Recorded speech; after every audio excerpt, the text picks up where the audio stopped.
Okay, I think all of my settings are in order, and I am starting the stream.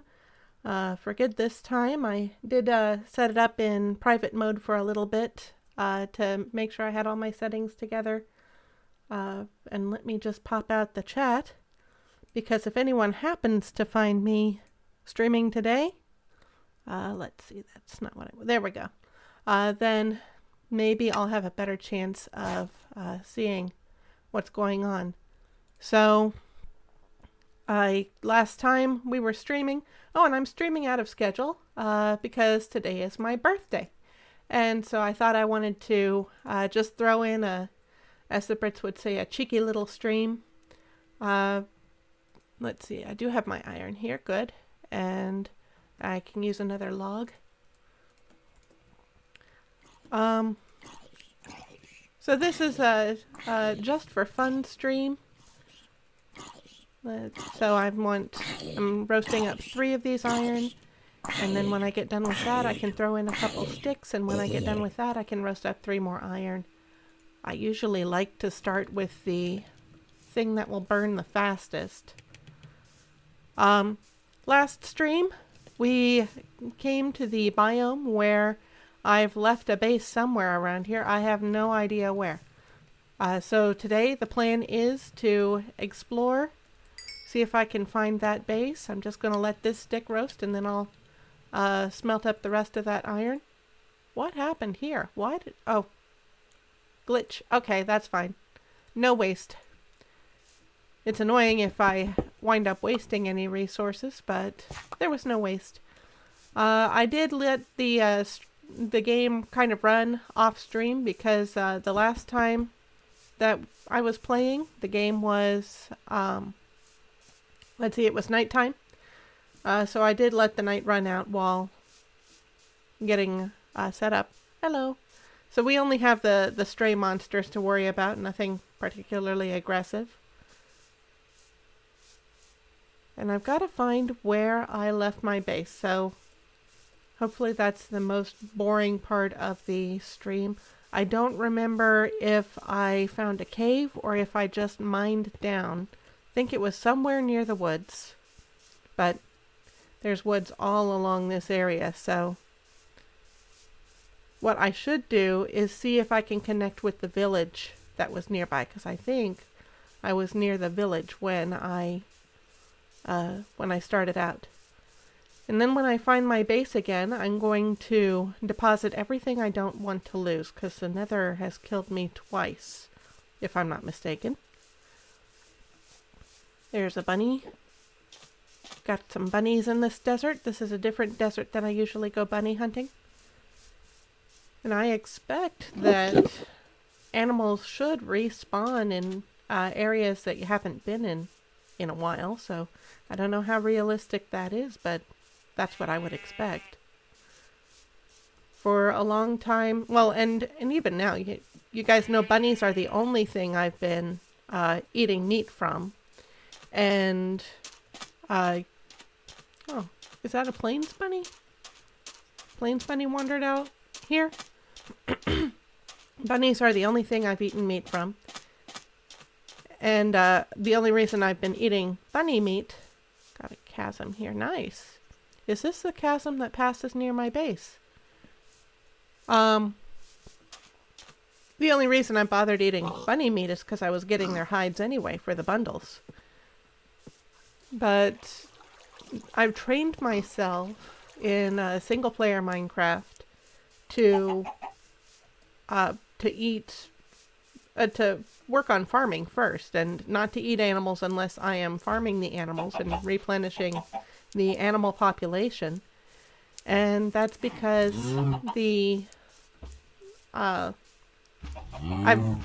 in older versions of Minecraft, animal spawns worked differently, and I wasn't sure how they worked out. So I think the animals, excuse me, I think the animal numbers kind of have a cap, but then if that cap has not been reached, okay, here's where I can go around the river without having to swim. If the cap has not been reached, then the animals should replenish themselves. I hope, because I've been killing a lot of bunnies over in that mesa desert back there. So here's the plains, and there's some woods up there. So those are the woods that I'm going to explore first.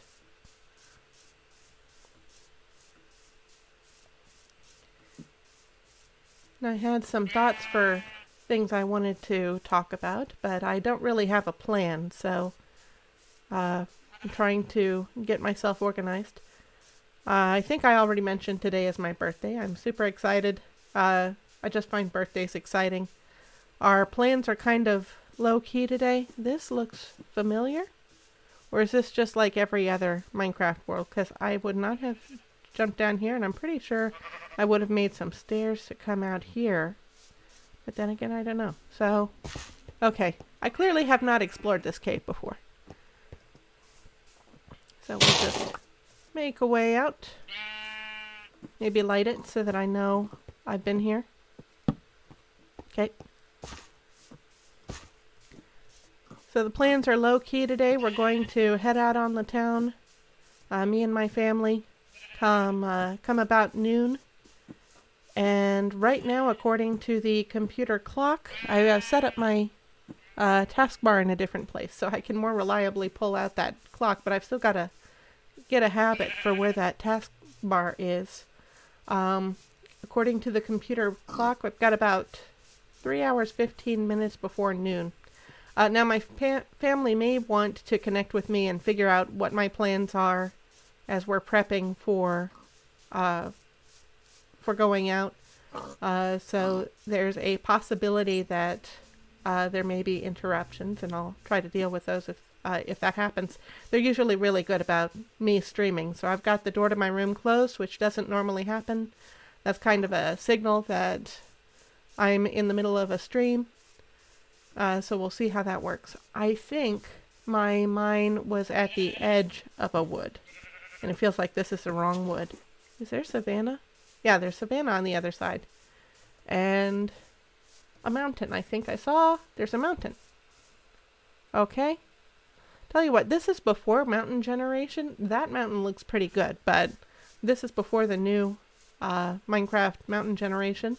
We are still in version 21W05B, and I think I mentioned briefly last time there's a version 21W06A that's out, and I'm super excited for that because they did the cave generation. So there's a lot of cool new caves and everything, but it's not ready to connect with old worlds yet. That's a tunnel. I'm just going to wander. A tunnel and a cave. Okay, and I don't have a shield, so maybe I don't want to be wandering, but okay. Let me get out of here. And I'll get some extra wood while I'm at it. I don't think I need any, because I think I rated my wood growth the last time for good wood, right? So I can't wait until Mojang figures out how to connect the old worlds with the new worlds so we can have new caves. But that means we'll have to come up with a base 3 also. Okay. I don't remember whether I mined down or whether I found a cave. So I'm kind of looking at all the caves, but I should be considering also that I may have a mine somewhere around here. So there's the village. There were the woods that I was exploring. So I guess I'll just keep wandering in this way. I'm pretty sure there was some water near my mine when mine or cave or wherever I was.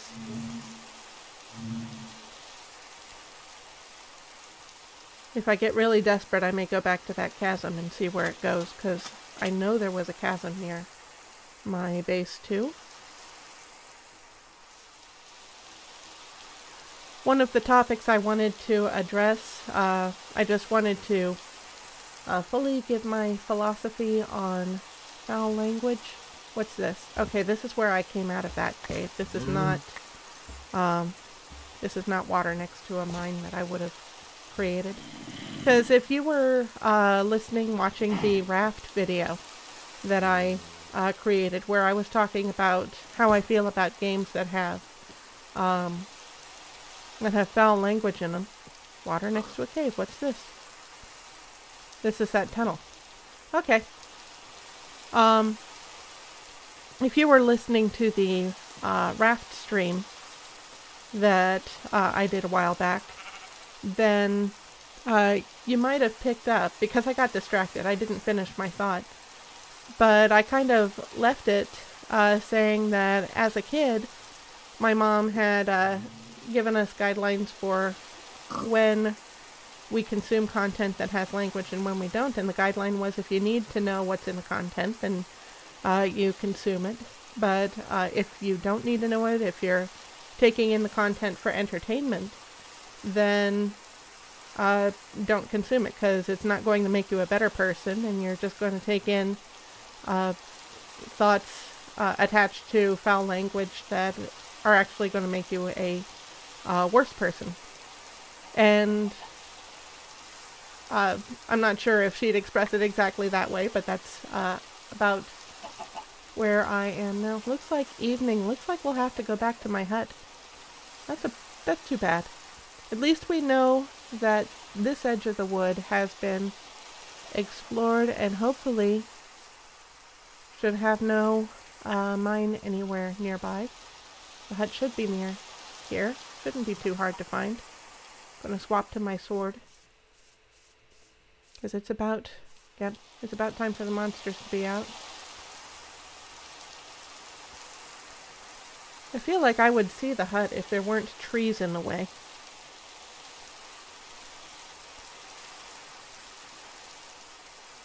So if you were listening to my stream about Raft, you might have been saying, what gives? Hold on. We're going to shear some sheep while we're at it, so we don't have to wait out the night again. That should give me 3. Where is that? There it is!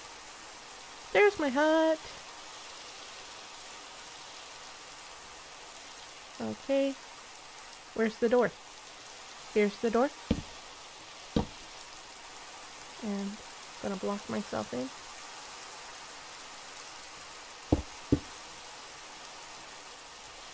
Going to make some necessary equipment. You might have noticed a discrepancy in my words and my actions, because here I am playing a game, and I know the game has foul language in it. Raft, I was giving the warning in the scenery of the game.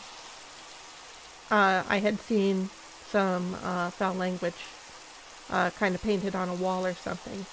And if I continue to play Raft, that we'll see what where that is, what that looks like. Okay. And summoning the day. So, okay, playing games is for entertainment. Why would I be playing a game that has language in it if it's just for entertainment? I think that zombie's not going to be a problem. If he is, I'll deal with him. There we go. So, there's obviously been some change in my perspective since the instructions that I got as a kid. Because as a kid, I was, and even into my young adult years, I was very serious about avoiding content that had language in it. Which can be really painful when you're in the middle of a movie or a book or a game where you start to get attached to this media, and then you find one random word that has nothing to do with the story, doesn't make it better in any way, and yet because that one random word is there and you don't know how many other words there are going to be in the content, you have to drop it. So, and that was my conviction, was if there is any language in it, if I discover any language in whatever I am getting attached to that is not for educational purposes, then I'm going to drop it. And it doesn't matter how I feel about it, how attached I am to it, I've got to drop it. But I think it negatively impacted my attitude because I took it personally when I could not finish something that I had gotten attached to. And I was holding other people to this standard that I had set for myself personally, where they were wrong if they continued to take in content that was spoiled in this way, in my opinion. But also I started to get into in the Raft stream that I had this conflict because this was how I treated content like that, but I couldn't treat people like that. As a Christian, we're supposed to love others, and so obviously you can't just turn off a person. If that person starts using language, you try to treat that person as kindly as possible and be understanding. But I had to mature in this area. I knew you don't just turn off people. You just continue to appreciate them even if they use language that I don't care for. But my response to the language, I think, was immature, where if someone used foul language, I might wince because I wanted them to know I didn't like it and I wanted them to stop. And I would get distracted by the language they were using. I would think more about the word they had just said rather than what it was they were trying to convey. But as I've also, for most of my life, I have wanted to get into creating fictional content, especially novels. I wanted to be a fiction writer. And right now, at this stage of my life, I'm not sure where I am on that. Tends to be when I try to start a story, I have these grandiose ideas for what the story is going to be. And I don't have the wherewithal to finish it. I lack the discipline that I need to get this story up and running. And maybe it's because the stories that I imagine are too big for what I actually have the skill to produce.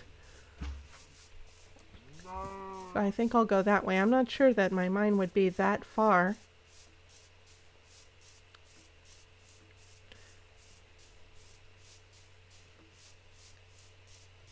I'm thinking I may have to find a new strategy. Mostly I've been looking for caves near water. If I've put a hole in the ground someplace, a too wide hole, which I think I have. I think in my memory I remember there being a hole near my mine. That's going to be really difficult to spot. I may well have passed it. So we'll see how long I wander around here. Anyway, one of the things that I was hoping for in creating a novel, of course, I wanted to make the novel clean. I was not going to put foul content in the novel, and I would still be committed to that if I were doing that sort of thing. My motivation for the fiction writing was I wanted to use the skills that God had given me, and I thought I had the imagination necessary to make these stories. I wanted to use that to reach out to the world. And fiction is a great medium for sharing thoughts and messages in a deep way that people would not receive in normal conversation. So that was what I was looking into, but as long as I've taken to get any kind of story idea to get together, I do feel like I remember flowers. So is this it? I'll keep an extra careful look around here. There's a nice cave.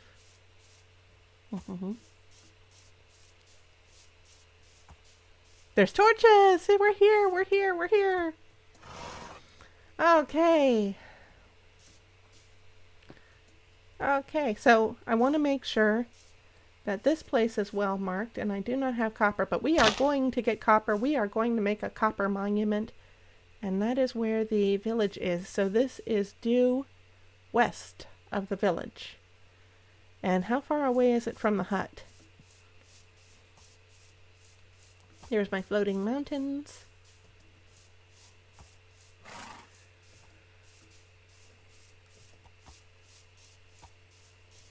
So, there's the hut over there. I think I see over the edge there. So we were not very far, actually. Time to go home.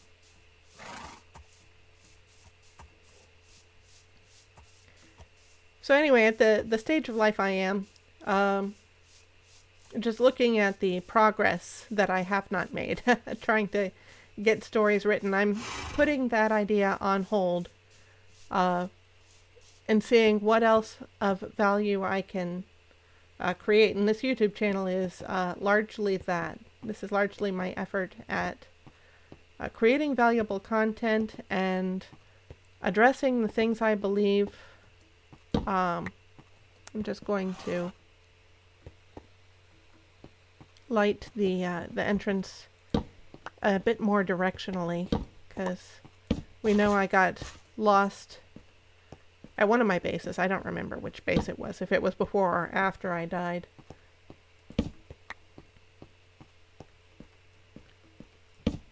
There's plenty of coal here if I need more coal for torches. And I do have plenty of wood.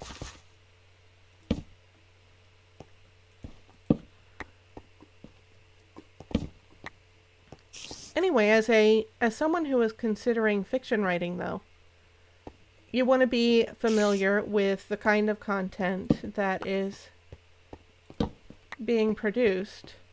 Is that a spider dungeon?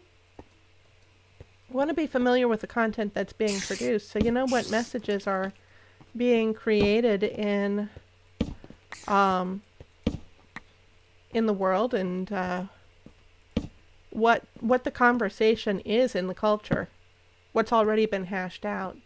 Let's get some of that. And a lot of that conversation, as I've mentioned, is done through stories, and a lot of those stories have foul language. So what am I missing out on as far as the way people outside of my Christian bubble, which in the last stream I mentioned was pretty thick. I don't have many good avenues to find out what's being done in culture, other than the media that's being created, the stories that are being produced. If I was going to shun these stories because they had foul language, then what part of the cultural conversation was I not able to take part in? And I do think that conversation is very important for a Christian to be aware of. A lot of the stories out there have something to say about who we Christians are and about what our faith is. I do have a shaft around here somewhere. What kinds of things have been said about, say, who Jesus is and the concept in Christianity? What kind of images have people been fed through jokes or through, say, the Messiah figures in stories? Like, for instance, Star Wars with Anakin Skywalker. He was kind of a reverse Messiah. He was supposedly to balance the Force, if I'm not mistaken, but the balance he provided, the Force was actually pretty good. It was on the good side, but the balance he brought was to bring evil into the world. If I'm not misremembering the story, it's been a while since I've caught up with how those parts of the Star Wars story go. And that has something to say about my Savior, my Messiah. Messiah is a Hebrew word, actually, and it means the anointed one, the one chosen by God for a specific purpose. And by the way, I've been talking a lot about holiness, so someone or something that's holy is someone or something that's been reserved by God for a specific purpose. So Jesus' purpose to save the world, as decided by God, is an example of holiness. So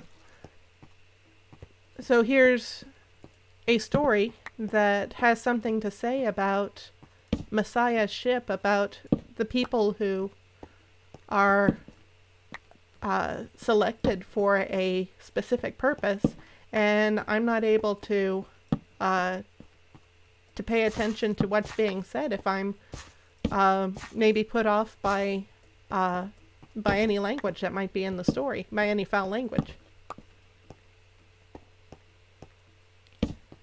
Okay, so this is the end of my explored area here. I want to see where I put that portal, but I've just kind of been mindlessly placing torches for now. Just getting reacquainted with my home. The base 2 is my favorite base at this point.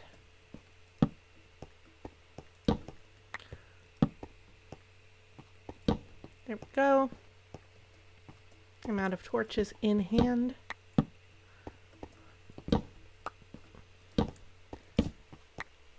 So I've put some thought into reassessing my commitment to not taking in content with foul language, and I think part of being a Christian, part of being loving, is considering, is it more loving to, well, I'll tell you what, I'll put it this way. Are you a better Christian if you are so holy that you will not even hear content with foul language?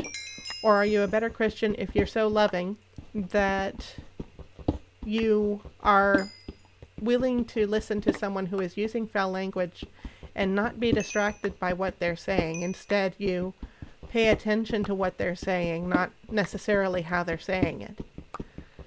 And so at this stage of life that I'm in, I think I want to focus on hearing what a person is saying rather necessarily than how they're saying it. I feel like that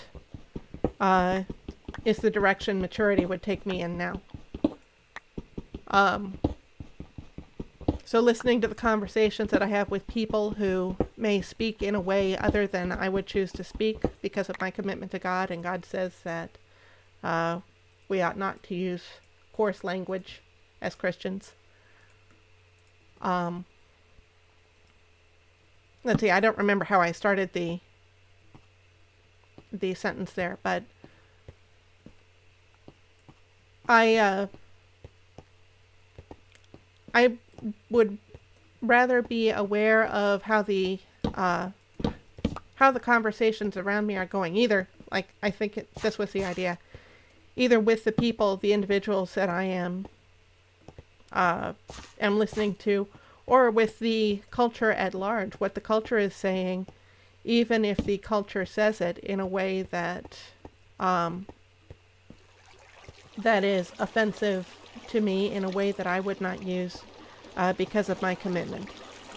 The culture may have a lot of good to consider, even though the culture presents it in a bad way. And I'll give an example, because I've already mentioned I'm following the Dream SMP, and there is content in the Dream SMP that is offensive as far as how it is being presented. I don't know why these torches go this way. I'm pretty sure this is... I have not been on this side of the shaft, I think.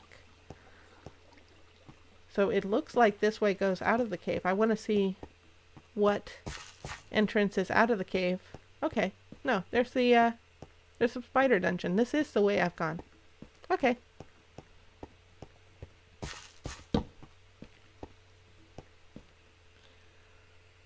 Let's see. So there is content in the Dream SMP that I don't care for how it's presented. Most of the creators who are involved in that tend to make jokes that are that are coarse tend to be free with their language. I'll tell you what, I've already told you the creators who I feel like are pretty safe and pretty inoffensive, which is BadBoyHalo, Ranboo, and Technoblade, and you've heard that I even had to assess my position on Technoblade. Because again, one of the tensions of being a Christian is we serve a God who is loving, and he does understand where we come from. You know, in the creation story, Adam was made from the dust of the earth. God formed man out of the dust and breathed into his nostrils the breath of life, and man became a living being. I'm pretty much directly quoting that. I won't say my memory is perfect. I found the portal. And here's the chasm. And I'm just gonna see... I don't see any daylight. So I still don't know if that's the same chasm that I saw earlier. I am going to set up my bed, I believe. So we're going to go to the top of the shaft here.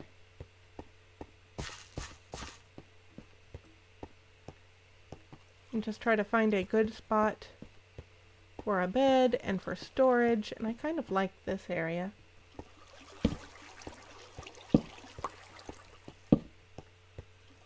I'm just going to put generic lighting torches on the floor, and the walls will be reserved for directional reminders. But anyway, some of the creators who I do appreciate from the Dream SMP, but who use language I don't care for, would be, I think Philza's a pretty decent guy, and Tubbo. I've been enjoying Tubbo, but they do tend to be free with the language too. So there's obviously nobody's perfect, and I'm not expecting perfection from everybody, and my own point of view on entertainment is changing. I'm going to set up... I don't have enough wool for another bed. I might cannibalize the bed that's at my stone hut. But until I can get back there, because night is falling, I think, unless... Is it night or is it daylight? I believe it's getting lighter. Let me have a look here.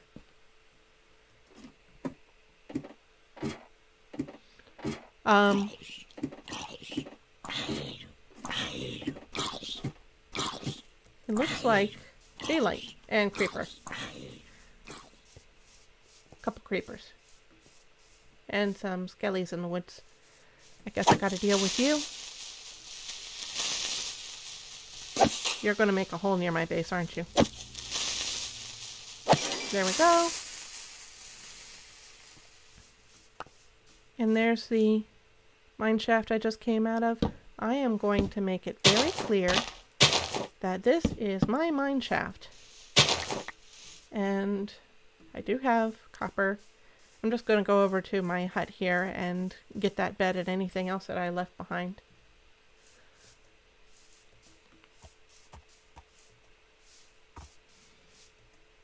And like I mentioned in the stream last time, I believe I'm maturing in a direction that would say I can't just expect everyone to live and communicate in a way that I would find good or appealing. Everyone comes from a different place, and what they have to say is of value, and that's part of the thought that's gone into me creating this channel. Like I've mentioned before, I've been asking myself what I have to say is of value. Why would anyone value what I have to say? And the conclusion I've reached is that let's see, I got all of that, and I've still got room for... Good. I'll just leave this in case I need a safe house sometime, kind of as a marker, a landmark. Maybe I'll make it better someday. Make it into a nice house as opposed to a survival house.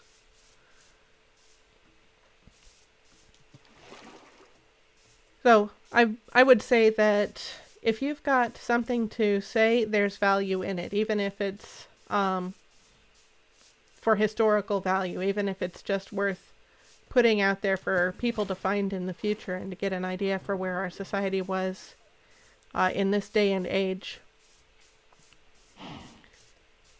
And so what other people have to say, regardless of how they say it, has value. And of course, the more what they have to say has to do with our society and where we are and our beliefs, then the more interested I am in hearing it.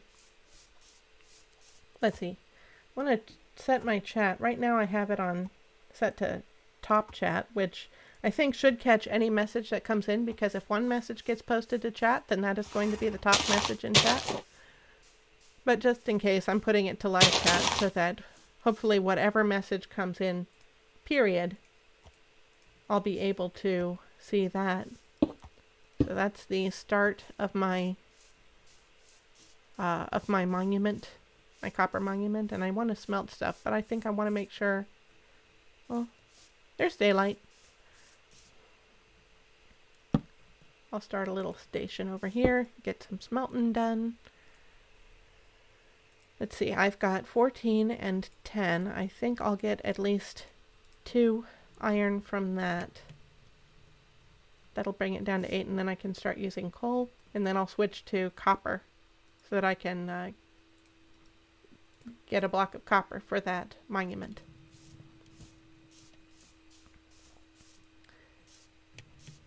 I interrupt my own... Oops, pillager.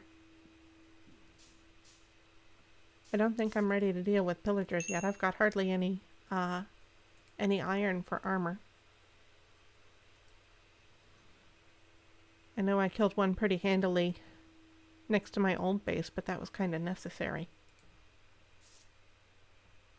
I wonder what causes them to spawn, because we've already had pillagers in this world.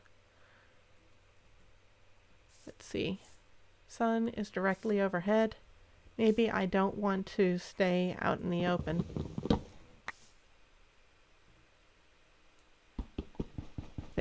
Okay, that guy hasn't seen me yet. He is not gonna see me. Anyway, I start on a topic, and then I start addressing the things that are happening around me in the game, which is what you should do as a good streamer. You should just find things to keep talking about. A lot of the time that will be what's happening in game. But then I have to come back to the place I was on the topic. I don't remember it exactly. And so I feel like I go around in circles and ramble a bit. So I do apologize if that's the case. I think I've been getting better, but I'm at a point where I'm going, how many times have I started this same line of conversation? I've got 2 going on 3, and then I'll have enough copper for a block. There we go.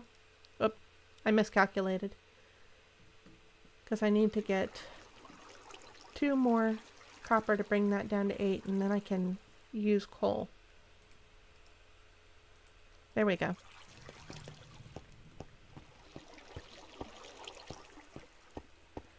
I'm still trying to sort out how invested I do want to be in the Dream SMP content. But the example I was going to use from Dream SMP, right now the big point in the plot is that BadBoyHalo has built this thing called the egg, and his character is so thoroughly enamored with the egg and wants everyone else to be enamored with the egg. And there's some weird stuff, like he's hearing voices from the egg, that kind of thing. Was it yesterday? Yesterday or the day before yesterday. I think it was the day before yesterday. Technoblade went to visit the egg for the first time with BadBoyHalo. And there was some, Technoblade made some comments, like, is this a cult that you're trying to get me to join? Is what's going on here? It's kind of weird. And so as a Christian, my ears kind of perk up because I recognize that we are, like I say, I'm trying to convey the glory of God in this stream. And I'm sure for a lot of people, when I use language like that, it's kind of weird. I think a lot of people associate religion of any kind with a cult.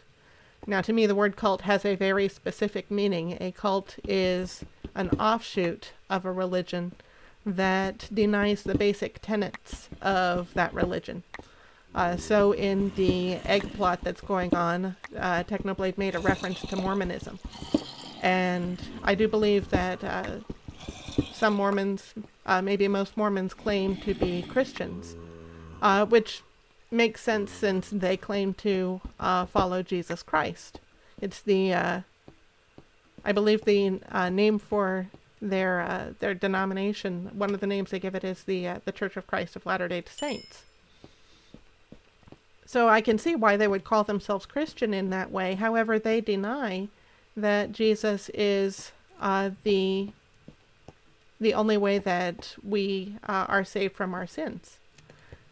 And I probably should do some more research before I go deeply into what Mormons do believe. But that is a basic tenet of Christianity that Mormonism denies, and that means that Mormonism is a cult of Christianity. It is not Christianity itself. It would be inaccurate to say that Mormons are Christians because they deny that basic necessary aspect of the Christian faith. But I also recognize there's a kind of colloquial sense for the word cult, which is where you're so invested in a religion, it kind of seems weird. So I see why the culture would look at someone like me saying, I just want to show you how glorious God is, and would scratch their head and say, well, that kind of seems weird. That kind of seems cultish. So it's interesting to me watching this story that BadBoyHalo is concocting with the egg and how people are responding and the kind of analogies that they're creating. And as a Christian, I kind of ask, okay, what is the difference between what I believe and what BadBoyHalo's character believes in the Dream SMP story?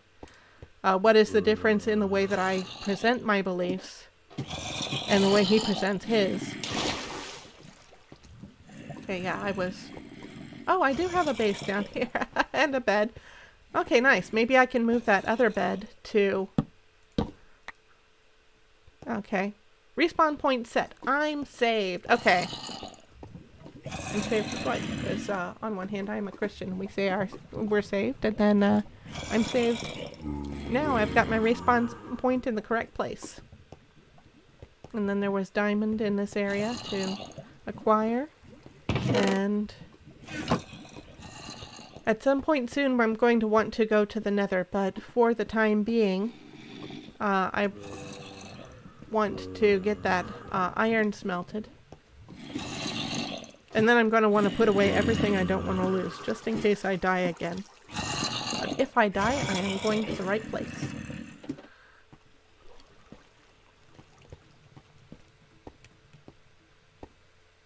Okay, so I'm going to pick that up. Okay. And maybe I can keep a crafting table at my old base. I don't think I left one there. So once I connect with there, that's what I'll do.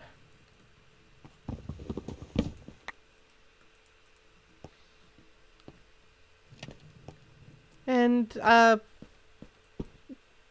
let's see, I kind of had a half-baked direction that I wanted to go, so that's why I'm stumbling trying to find the right words for this. I don't know if I fully hashed out the thought that I had regarding BadBoyHalo, but what I was going to say is I'm kind of excited about the channel because I love stories and love looking at how they at the interplay between stories and our culture. One of the things that I think I was that I picked up really well on when I was considering actually writing stories is I found a way of looking at the structure of stories that really makes seeing what they have to say, what the message of the story, easier for me to pick up on. And this channel, I think, originally I was starting out saying, oh, whatever I have to say has to be important. Well, stories are important in the sense that they have a message for us. Oh, I see someone in chat. Hello. How are you doing? So I think stories are important because they have a message. Any story has a message about our culture and about how we are to live. That's one of the fun of looking at, some of the fun of looking at stories is looking at what they have to say about morality, about how we are to live. Tell you what, I'm going to sort out my inventory here, kind of defrag a bit as I'm talking. That's what I think inventory sorting is do you remember old computers? How if you, I don't know if maybe you were involved in computers enough to watch them defragment, but they had this algorithm that you could see on the screen, these images, and they would, you could kind of see a pattern to what they were doing. That was always fascinating for me to watch. So I have a pattern for assessing my inventory. It feels like defragging to me, which is what my brain desperately needs on a normal basis. But on this channel, now that I am less invested in saying something important, I can now be free to talk about the stories that are shaping our culture. I said that I probably wouldn't be involved in games that had deep story because it would infringe on my ability to talk about important stuff. But the stories that the games are telling is important from a cultural perspective. And what it says to me as a Christian, as opposed to what it might say to someone who's not a Christian, someone outside of my Christian bubble. Okay,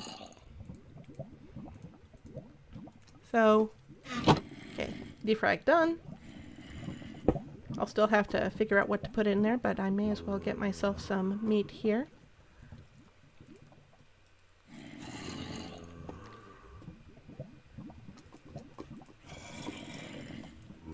Let's see. I think I have exhausted what I wanted to say. I started out by talking about my perspective on foul language and how that's changed over time.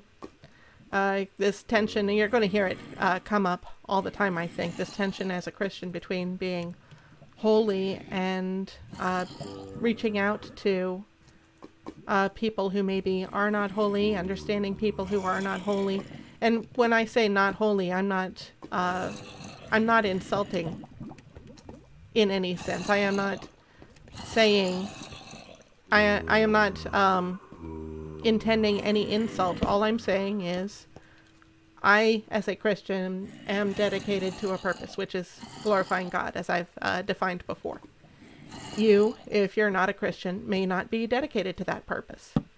And I do believe that God wants everybody to be glorifying Him, and everybody will be glorifying Him. Everything we do, like I said, nothing escapes commentary on God's glory. It's either going to be confirming God's glory. The Bible says that us human beings are fearfully and wonderfully made. Just the ability of your mind to control your muscles so that you get things done is a proclamation of God's glory because He designed you to do that.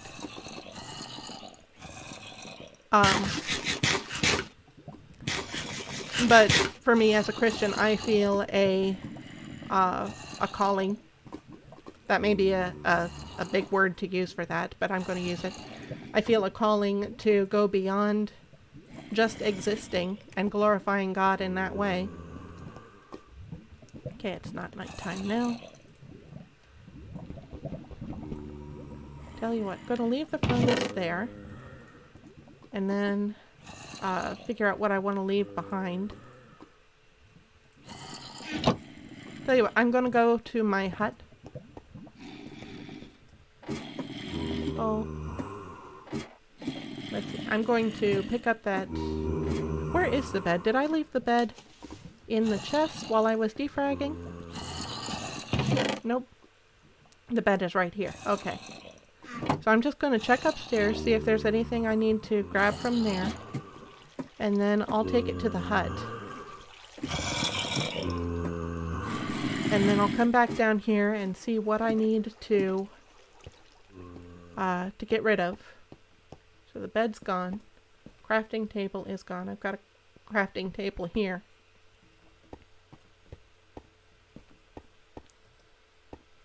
Okay.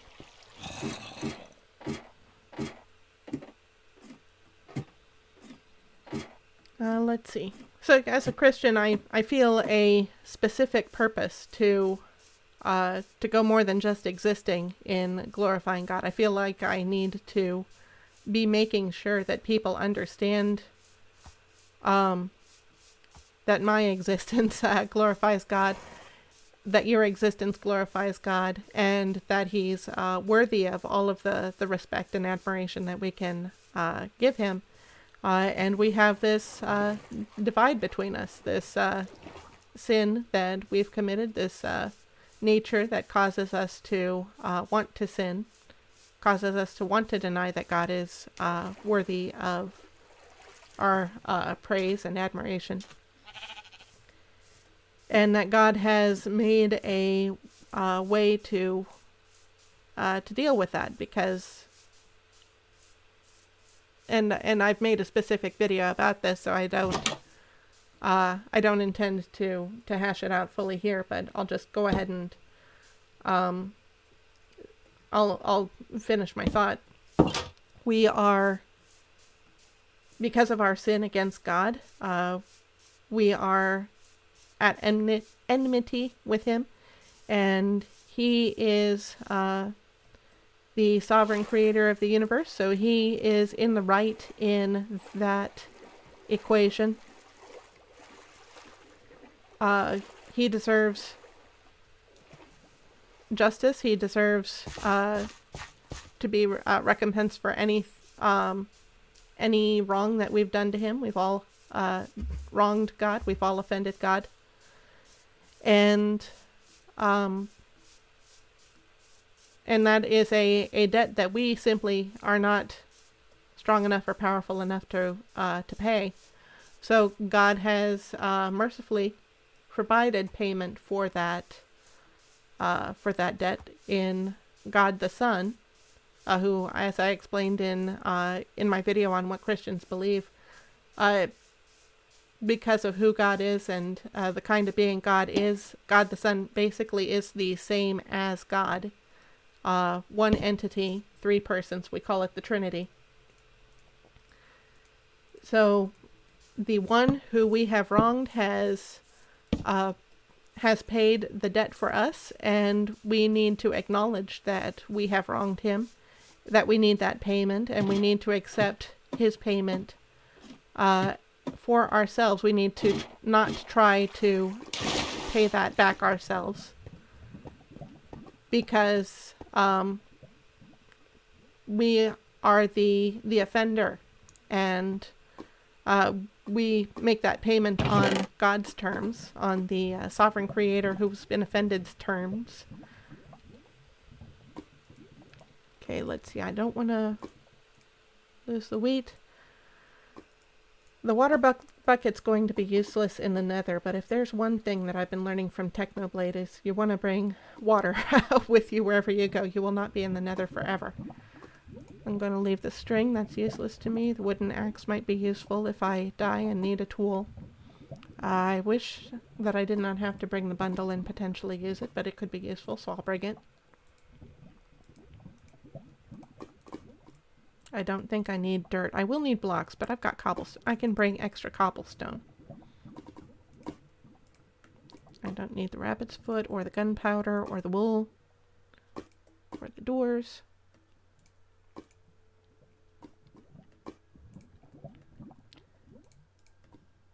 Oh yeah, I'm probably going to... Have I... Nope. I have no iron. No gold booties. So I'll make gold booties so that the piglins like me. First impressions are everything, you know. Okay. Bum, bum, bum, bum. I think that's everything, but I think I want to mine some more iron. So here's some iron.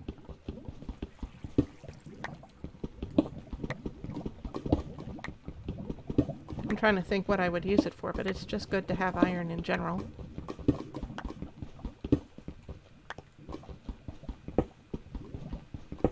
Okay, this now descends into... Oh, this is the other side of that lava pit. Interesting. And now I can access the chasm. That's cool.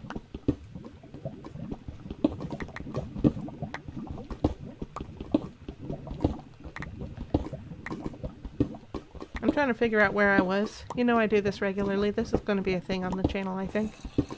At least until I have fully developed all of the neurons and synapses to hold a thought, despite whatever's going on in-game.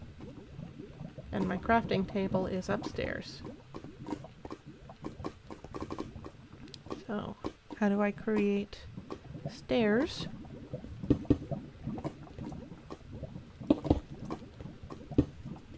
There we go.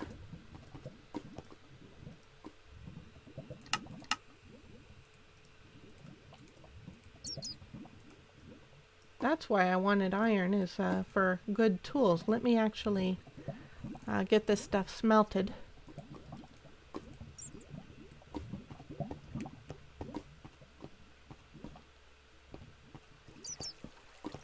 Oh yeah, I was basically rehashing the gospel. And trying to figure out how much of that I need to go into, because the whole explanation is in that video that I made about what Christians believe.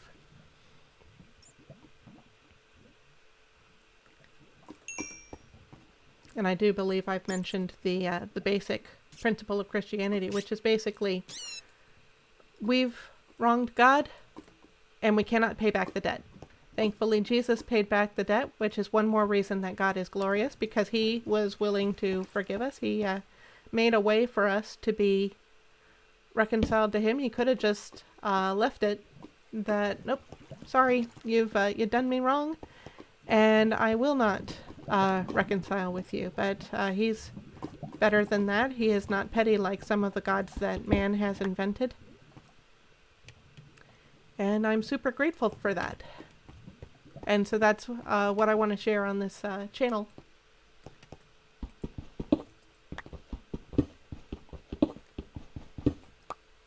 And one of the ways that I can do that, now that I'm kind of adapting my idea of what the channel is going to be, is by talking about the stories that we create to comment kind of indirectly on our culture. The humor we use, the imagery that shows up in our culture. I was reading a really good book called Popcultured. I think I want to look up who the author was. Popcultured is the title. Back when I was trying to figure out how I would address my opinion about Technoblade's sense of humor. Steve Turner is the author of Popcultured. And he wrote this book to Christians, so it's definitely a very religious-centric, Christian-centric work. And was kind of addressing the question of how are we to be holy when the American culture or the Western culture or really any culture that we live in is not holy, is not reserved for the glory of God. And there he addresses questions like, should Christians, pop culture usually is associated with entertainment. Should Christians even appreciate pop culture? Because if you're entertaining yourself, you're not being productive. You're not, it could be argued you're not using your time wisely. And I think it's interesting the point he makes in this book. Anything we do is going to produce culture. The word culture comes from the same root idea as the word cultivated. So that root word cult, and I've even referenced to religious cults. They all come from a same root word, a similar idea. This idea of being developed. And of course, when we're talking about cultivating, we think of farming, which is necessary for existence. If we're going to have enough food to live on, we need to either farm plants or livestock. And as I'm talking about that, I'm thinking, do I have enough food for the future? Why don't I go ahead and get a farm started around here since I live next to water? And I don't need an iron hoe. I think I can do with just a stone one. There we go.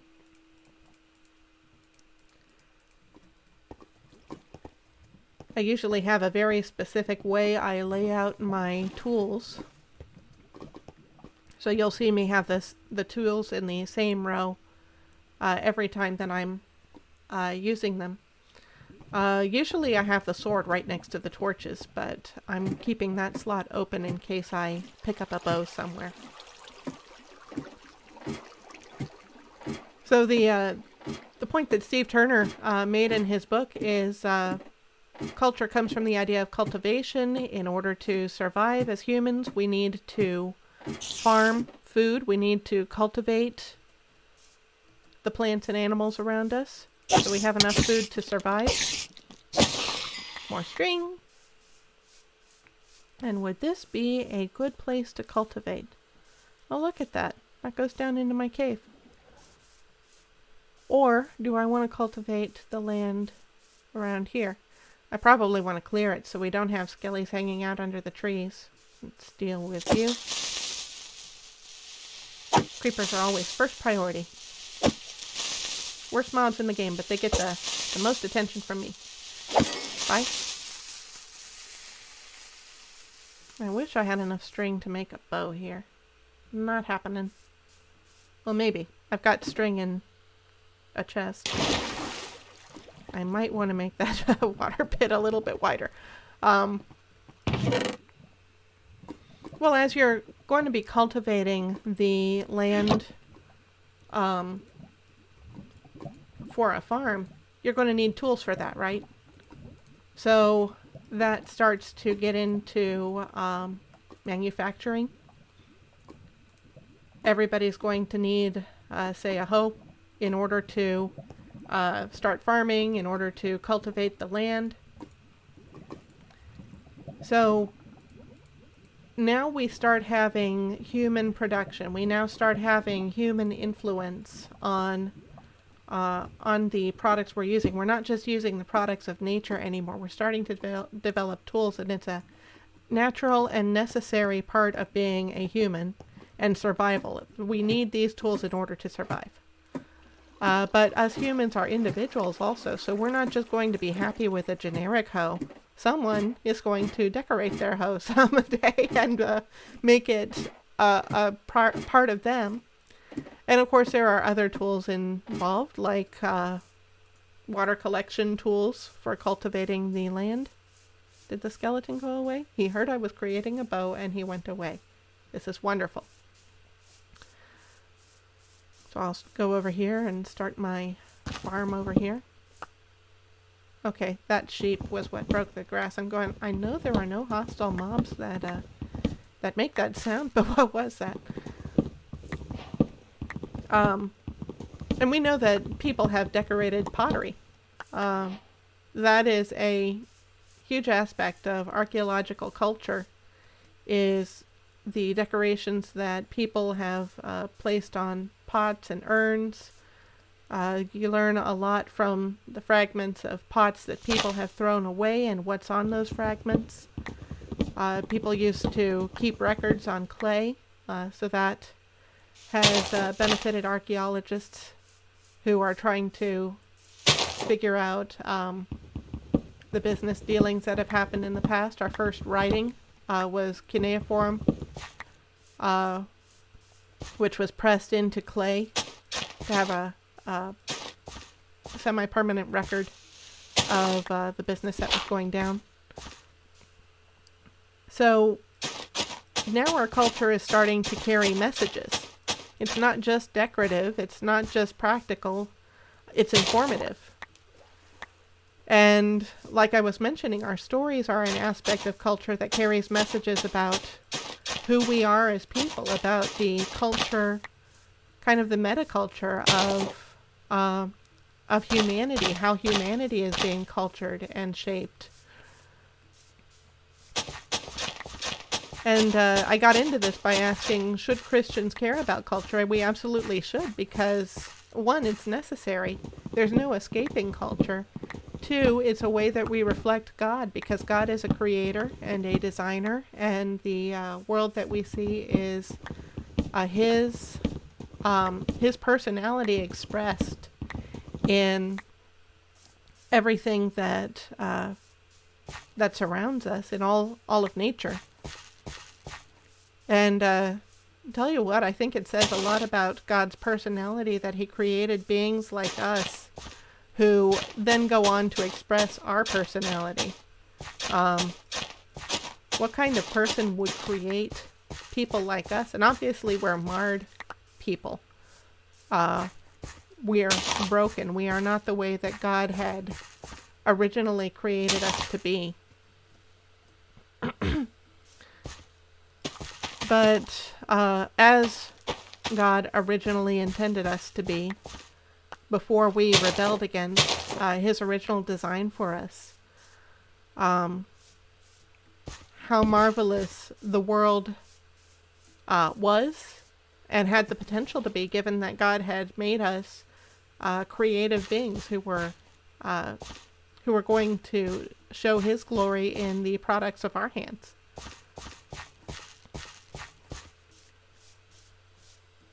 So that was a little tangent, a little deviation. You just saw a mini worship service here. Now I gotta get back where I was. Steve Turner, Popcultured. And then he goes into what the culture has to say about God. Of course, as Christians, we are seeking culture that supports what God says about himself and about our world. Ideally, we would not support culture that opposes God. And I think there's value in being aware of that culture, in knowing what the influence of that culture is on our society.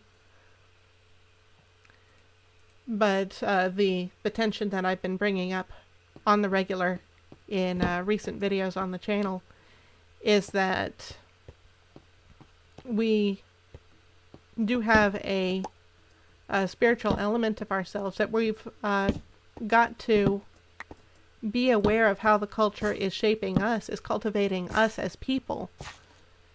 If we start accepting and promoting and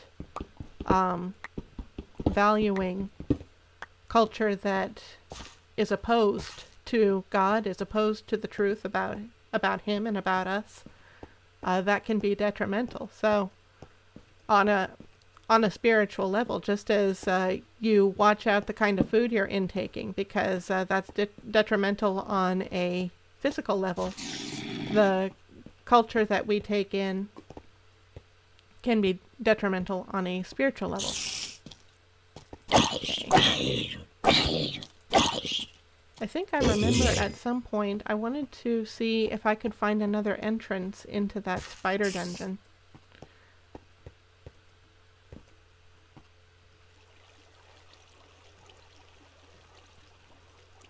It's 9:50 now. I do want to get to the Nether, so I think that will be my first priority. I'm going to smelt up some more iron. Any gold I have can probably stay behind now that I have my gold boots. I did not keep enough coal. Was there coal around here? Did I dig up all the coal? Here's some coal. I've got a farm going. I think I am just about ready to brave the Nether as soon as I double check my inventory, make sure I'm not carrying anything I don't want to lose.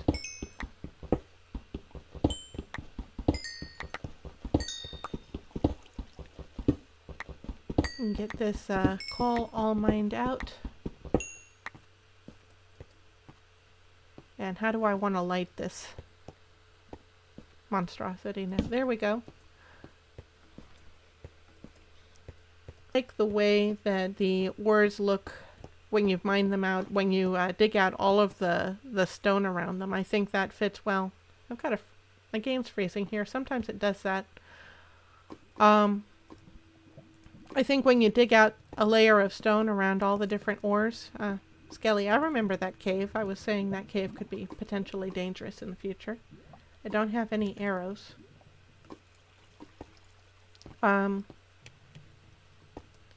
See, when you dig out just the ores by themselves, you get these rough kind of holes. I mean, it's obvious that this is not the way caves normally generate.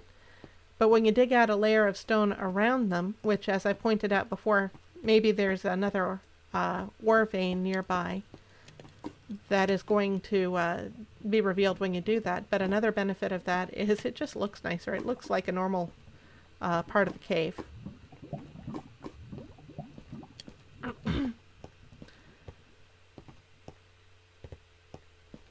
Anyway, if you're a Christian and you'd like to think about how we ought to interact with the culture, I recommend the book Popcultured to you. I think it gives us a lot to think about. It doesn't directly answer the question. It addresses the question. It says there's a question there. It gives some thoughts, but it doesn't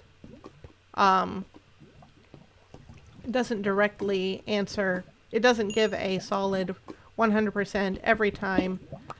This is what you need to do, or else you are not a good Christian. It's not going to do that, because a lot of the Christian walk is personal, I believe. Which is not to say that there's no right answer. The answer that aligns with God and His values is going to be the right answer. But each of us is at a different point in our walk with God.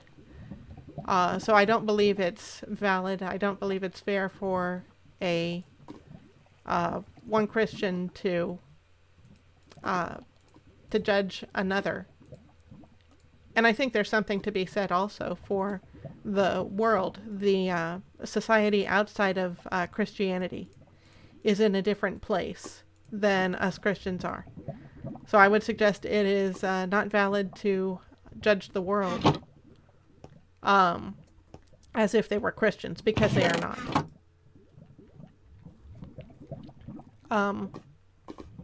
So the Popcultured book doesn't say this is absolutely what you must do if you're going to handle culture in a godly way. But I think it has some good thoughts, and if you happen to be a non-Christian who is curious about how religious people think about these kinds of things, then maybe that would be an interesting book to you too. I think it's got a lot of good thoughts. Maybe it would mean less to you since you do come from a different worldview than we do. But I don't think there's any harm in checking it out if that seems interesting to you. Okay, so I believe I have exactly everything that I want to bring with me. I believe I am ready to brave this trip. So we're going to go into the Nether and we are going to travel north. I believe that's south. So let me just double check. Let me get my bearings. I feel like the kid who needs to apologize for breaking someone's window. So they go up to the door and they knock on the door and the person isn't there in the first second and it's like, oh, they're not home. Let's go away. So sun rising in the east.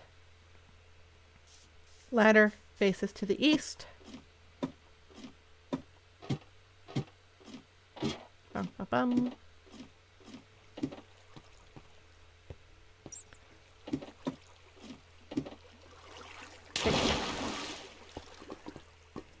Okay, the bed. The ladder faces east. The bed is pointing toward the west. And then I forget what the route to... Oh, he saw me. Okay.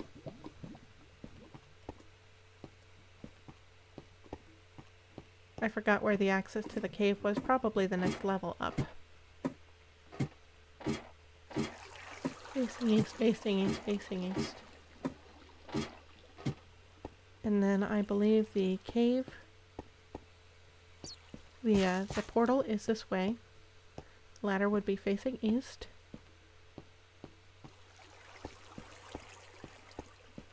So the portal, if that's east, then the portal is facing south.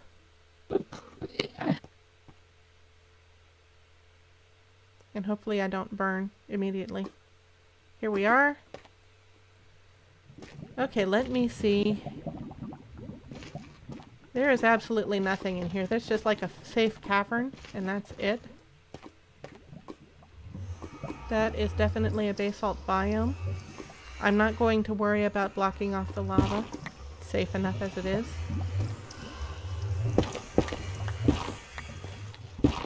So that is south, and I want to go north.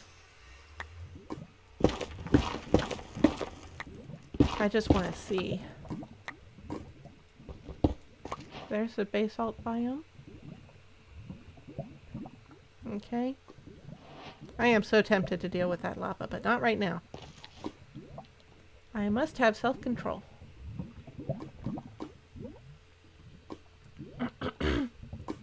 What I need is a place with a better vantage point. Okay.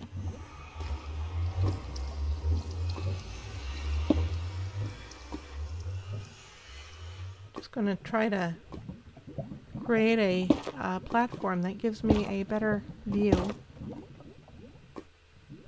of where I am and where I can see out, because it's like I'm in a cave within a cave. I would never have been able to find this place on my own anyway.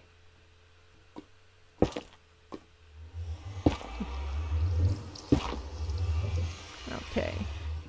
Like when I was in the last stream, when I was exploring, trying to find the portal, it's all enclosed here. There's no way to find this spot.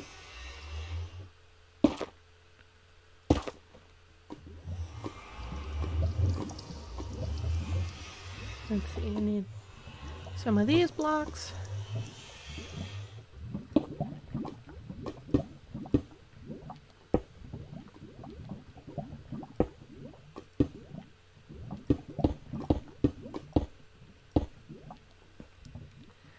And I did not mean to put this block here, but it's probably good anyway. So that's north. I'm just going to see what's down here, and these torches are less for light and more for just marking that I've been here. Tell you what, I've got more cobble than I've got torches.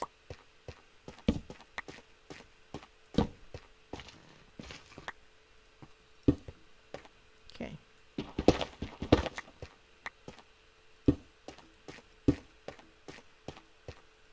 And I don't need to place the cobble as often as I would place torches for light. Glowstone. Well, that's nice. Does iron pick up glowstone? Oh, it does. Cool. I have mined glowstone before, but it's been so long. Because I keep restarting my worlds. Tell you what. I want to go see what the coordinates for that portal are. Just to see if I was even right about what level the portal is on.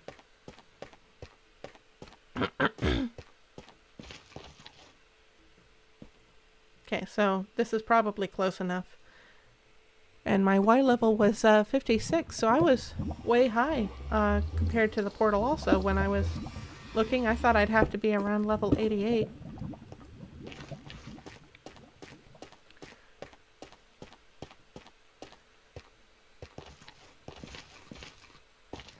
I don't know what level the other portal is at, but it's pretty obvious once you get out there.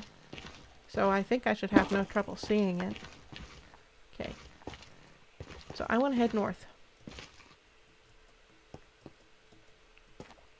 I think I'll just tunnel this way and see what happens.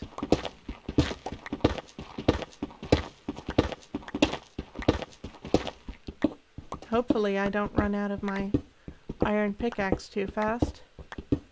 Probably should have brought diamond here, because that's what the devs would be expecting me to bring.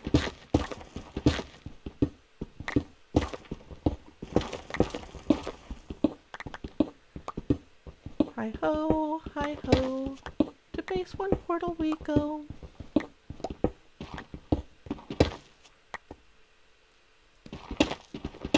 I'm just going to check my brightness, because I've been through a few. Yeah, that's not good enough. Much better. Been through a few iterations of the game, and I've been wondering if the brightness gets changed when I do that. And this pickaxe is running out pretty fast, so I may have to go back to that to base 2 and get a new pickaxe. But got a nice cavern here. I'm just going to mark that this is indeed the portal that we take to go back home. I mean the opening.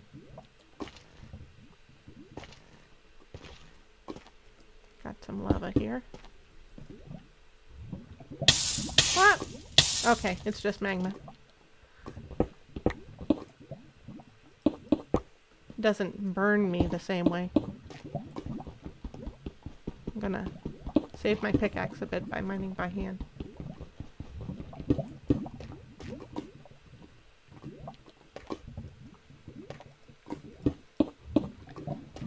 I think I started to say earlier, I said that I probably wouldn't be open to playing games that were very story rich, because they would hinder my ability to comment on important stuff. So my attitude about that is changing. Maybe I want to... Let's see. It almost looks more open down there. I think I want to see what happens if I go down.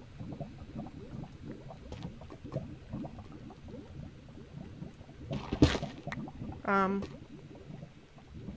may be more open to playing story games because I can give my reactions to what those stories mean to me from a Christian perspective. Yeah, there's much more. It's much more open down here.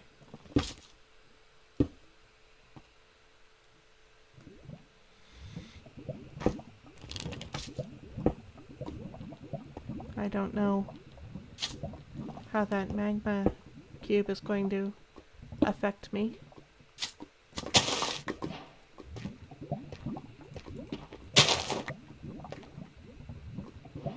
But that is definitely the direction I want to go, north. At least, I don't think I've gotten turned around. Magma cube beneath me too, huh?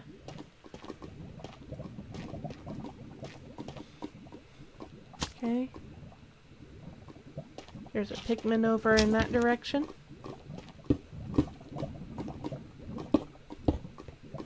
Pigman.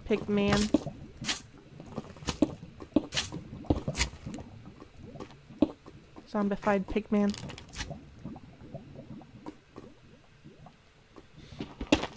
Heard a weird crackle, and I can't tell if that was the magma cube or just the ambient sounds.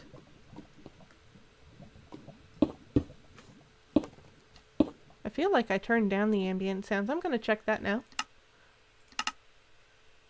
Music, ambient environment is off. So now we can hear what the Nether sounds like.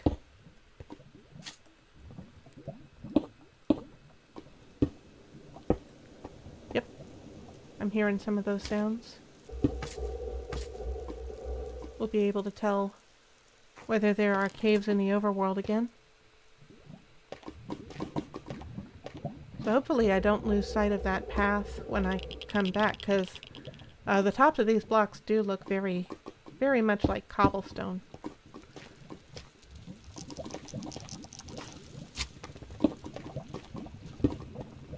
Okay.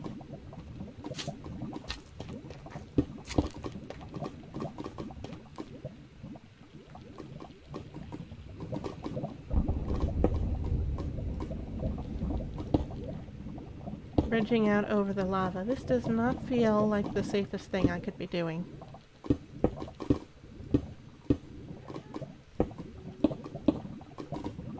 There we go.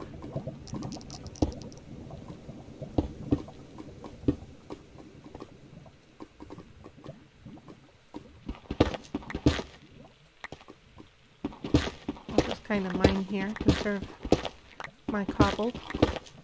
I think I've got another stack besides the 15 I've got in hand. Well, you can kind of see that I've got a path here. I think it'll be okay.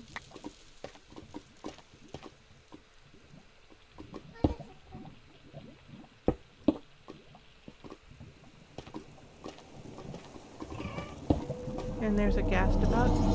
Okay, ruined portal. I was looking at that and wondering if that was one of mine, but it's facing the wrong direction for one thing. I get the feeling I should avoid the guy with armor.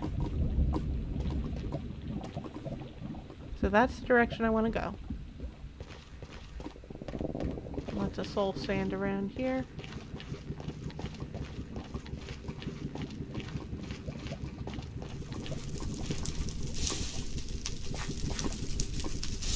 Okay, you just leave me alone, I'll leave you alone. Can we be friends? Okay, nice to get into a normal biome.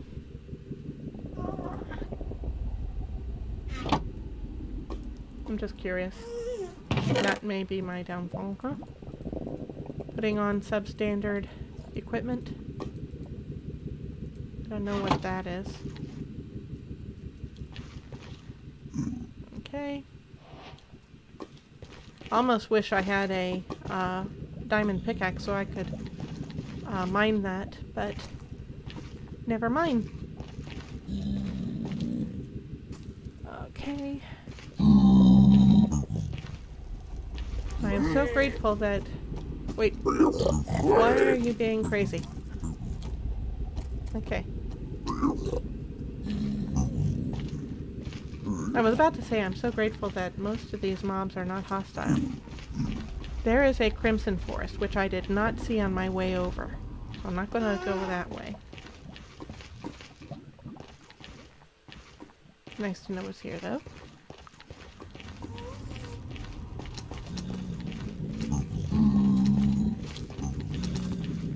I'm going to go up here. I don't remember if in the last stream I saw any, if I saw any basalt biome or if it was just the bastion. I definitely did not see that much basalt biome, but that's a nice landmark. I should be marking the way down there. I gotta go back and make sure I know how to get back there.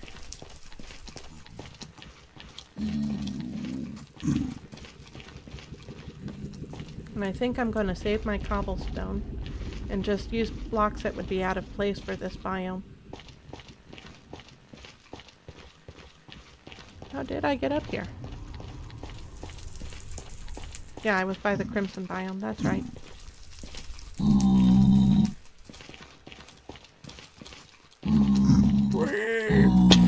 making crazy noises.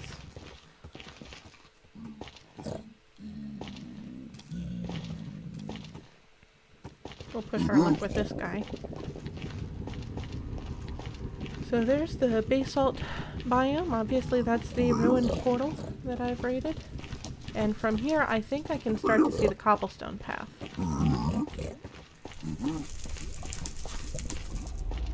So I am just going to make an obvious pillar here.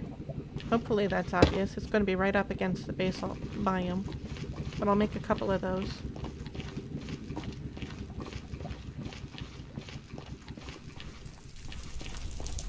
I feel like I'm getting my mental compass directions turned around. I believe north is that way. Okay. And that'll be an obvious landmark.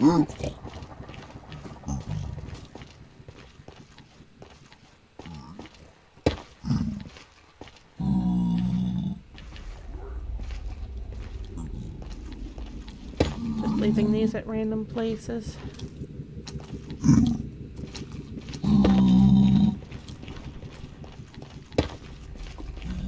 And that crimson forest can be a landmark.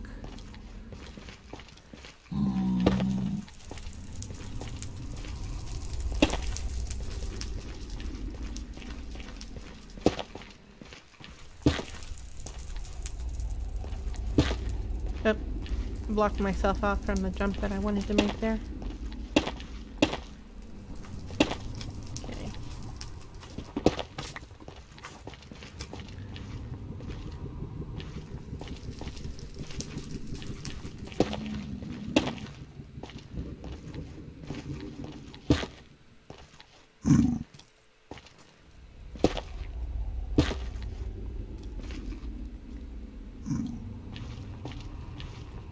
Just finding excuses to leave these out in the open. Since I basically talked out all the topics that I can think of that I wanted to address, I don't really have much to add to my perspective of what's going on here. There's that mushroom. I might want to have that so that I can make some soup later. I don't have inventory space. Time to defrag.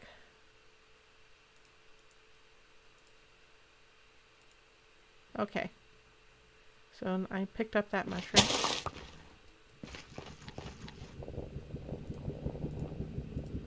There we go. Oh, nope. I picked up the wrong stack here. Excuse me.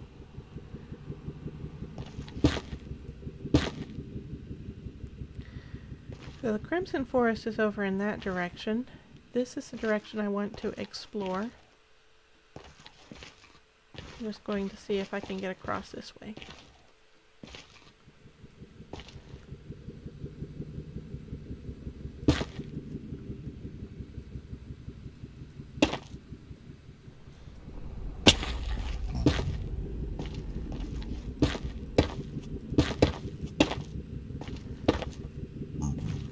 Okay.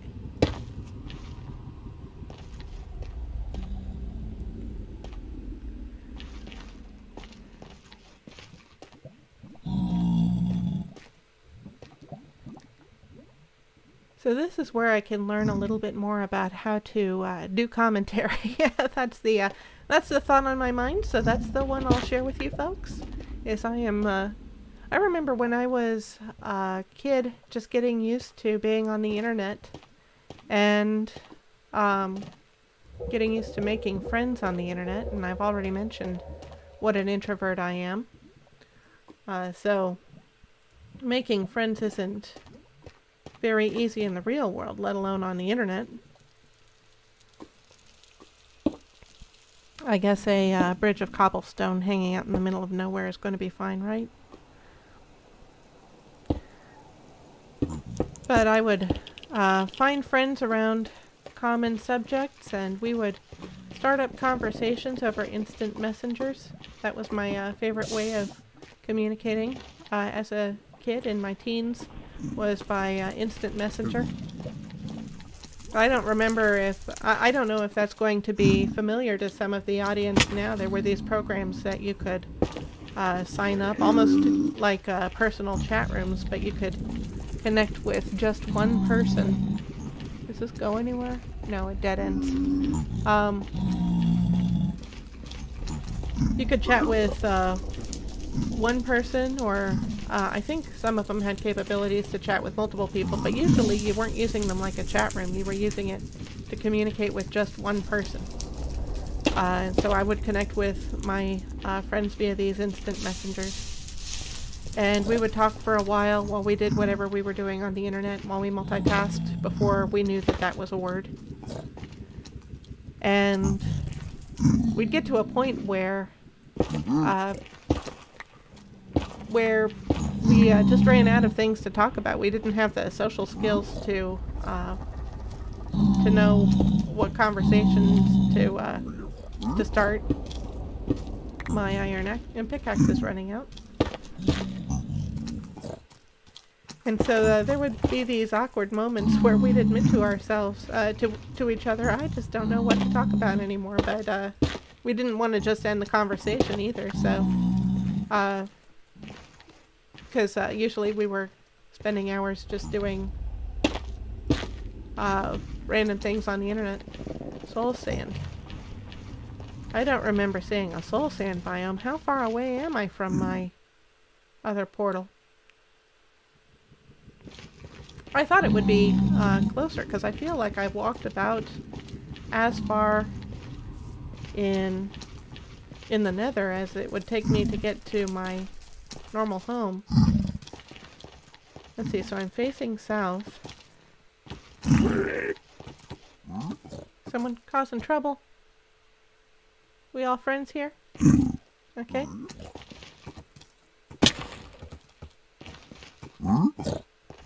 Okay. So this is an interesting path. I may just mark it just because.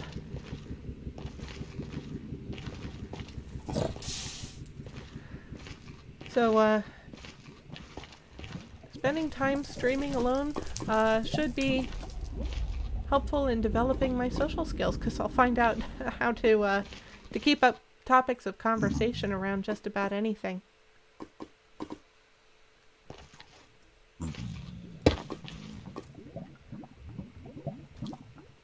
I am just going to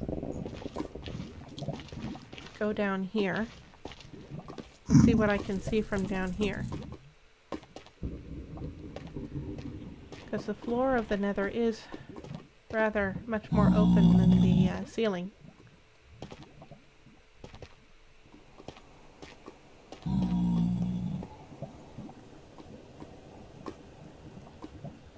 Okay.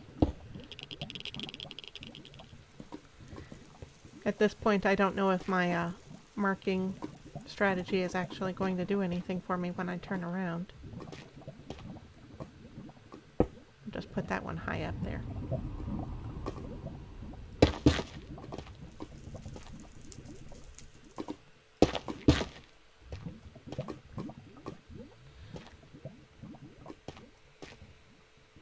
Okay, so I'm thinking maybe I'm going to follow that spit of land over there. Let's see, I'm trying to imagine if I was at my old base. I was going to go through the desert beside the mountains. I would kind of curve over to the right and then back around. But I think I wound up kind of heading over towards the... I guess it would be the east. If I'm facing south, it would be the east. So I feel like I want to head towards the west, but I sure did not recognize that soul sand biome that, I don't know what the official name for it is. I was hoping I would see more signs of where I was supposed to go by now.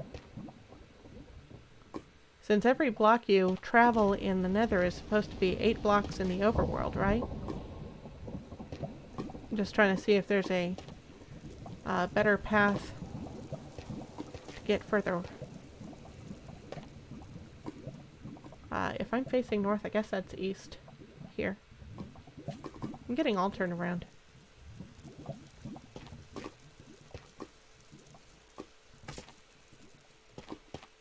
trying to get a good look at where I came from, too.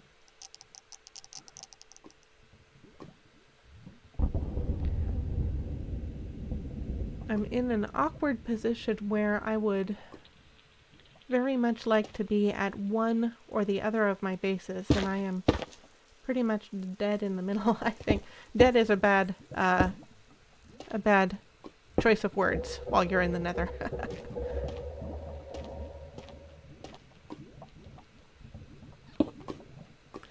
So here's an example of what I was talking about culture and society having something to say, and Christianity having something to say about culture and society.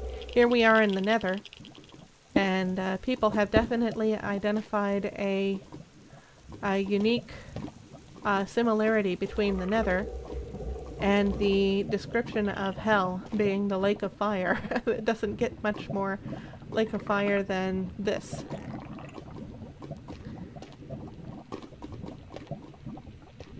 Now, as I look at how the Bible describes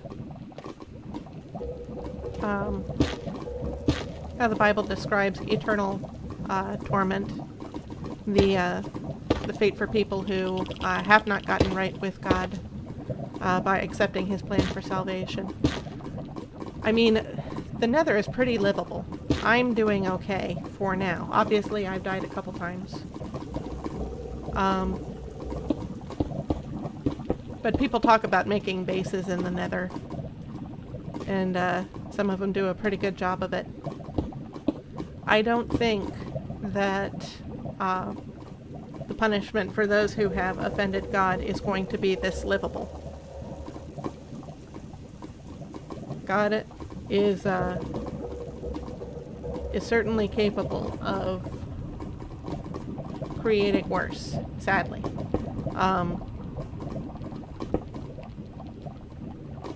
It's a reality that us Christians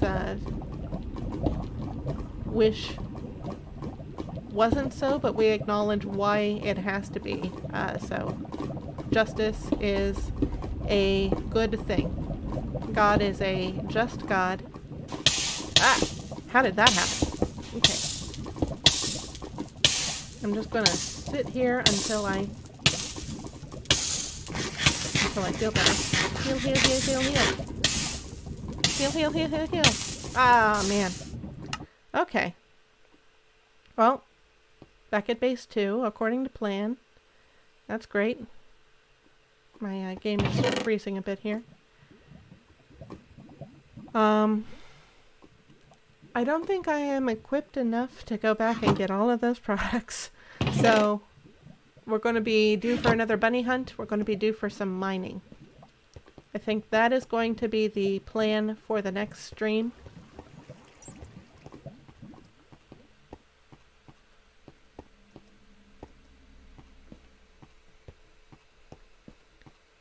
See, the nice thing about the Nether is when you get into a situation like that, it's over pretty quickly. You die, and then it's done.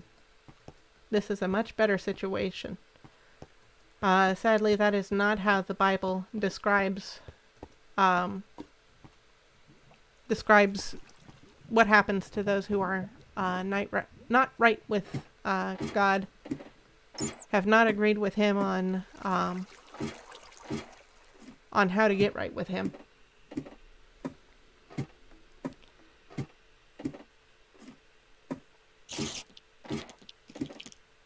Great. I do not want to deal with a spider while I have no tools, but then again, it's daylight. He should be fine. I was just checking on my farm, seeing how it's going. Sun is going down, so I'll be heading back to bed.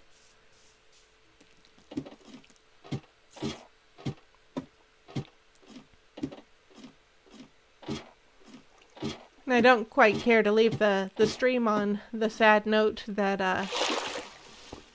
I've had it on. So I will just give the reminder there is a way to avoid the punishment that God has issued for those who are enemies of him. I explained that in the video, What Christians Believe. I'm going to get some sleep and then maybe I'll look for some wood. Did I leave any I did leave saplings here, so that's good. I can start a grove later.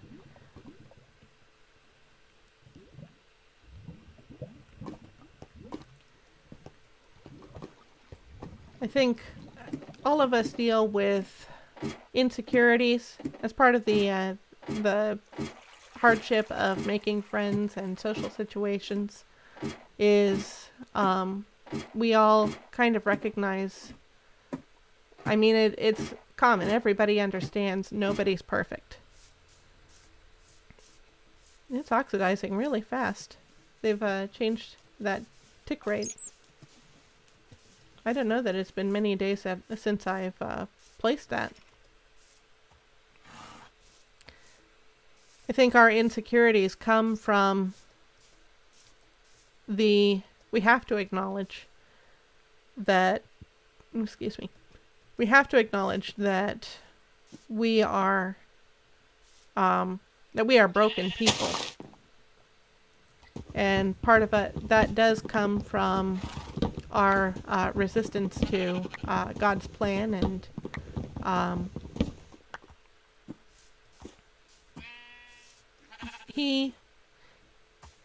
this is a concept that I came to embrace when I started studying philosophy from a Christian perspective, and I am, like I say, I'm an expert only in my current position at this moment in time. I'm not going to say I'm an expert on philosophy. But if you come from the point of view that I do, which is that God created everything, everything starts with God, then where does truth come from?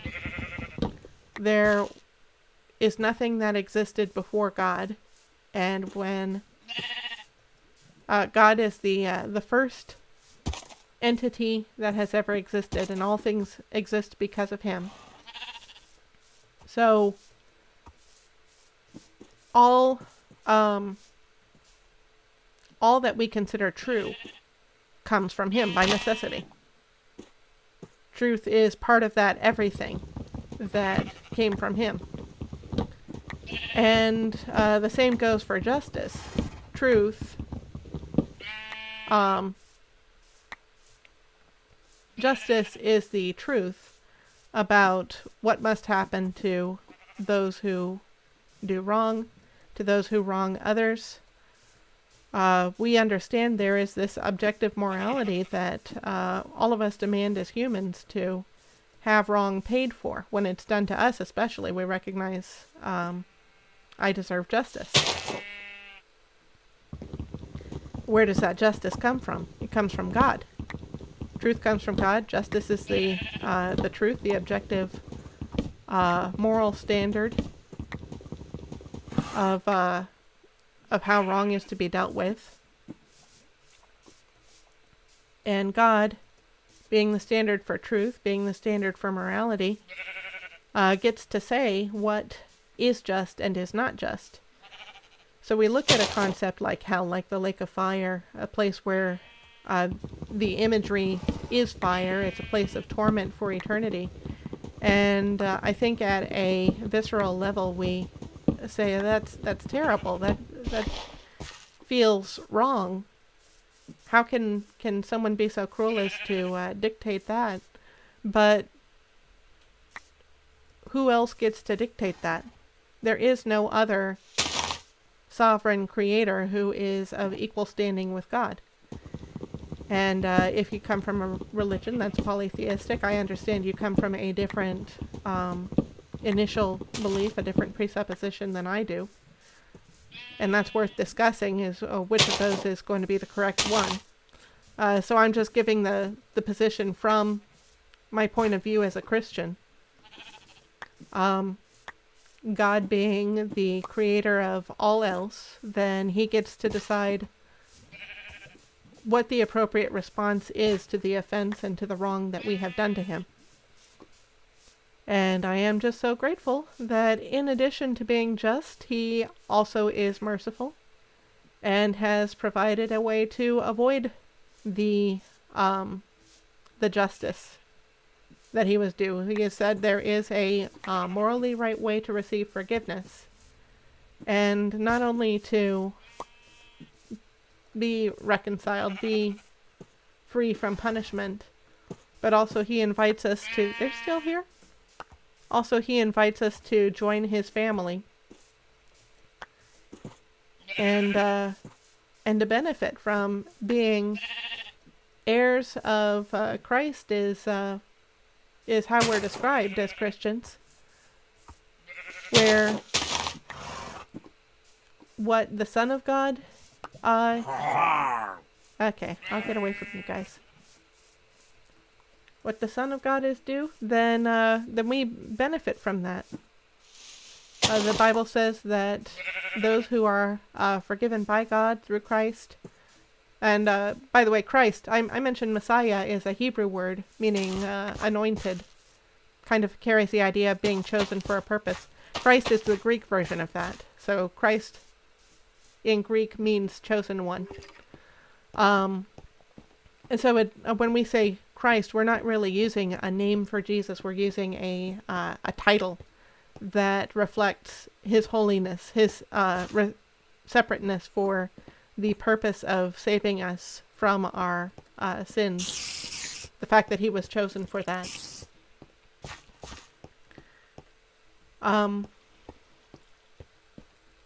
That was a tangent that I need to come back from now. But we get to benefit from this relationship as part of as an adopted member of the family of God. The Bible says that those who have agreed to and accepted God's plan of salvation will one day reign with Christ for eternity. So that's a tremendous inheritance. So that's the note that I'm going to leave the stream on. I do acknowledge there are realities about Christianity that are frankly offensive. I have trouble with so many of the internet services out there. And I think even Mojang says this in their terms of service. I may have just violated Mojang's terms of service because they say don't produce content that's offensive to people. And what I have just said about there being hell, there being a place that God would designate for people who don't agree with him, who have not accepted his salvation, that is offensive to people.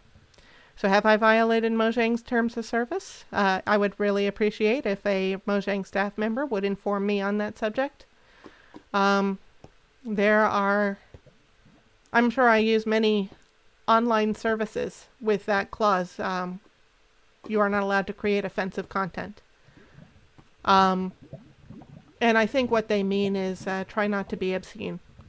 But that's not what the wording says. It says don't offend. And what I've related about hell is very offensive. But the truth is that we offended God first. And... it's a reality that we need to deal with. Since it is real, we need to acknowledge it and learn what to do about it. And that's what the central beliefs of Christianity are all about. So I'll end the stream there, and appreciate you spending the time with me. God bless you, and play kind.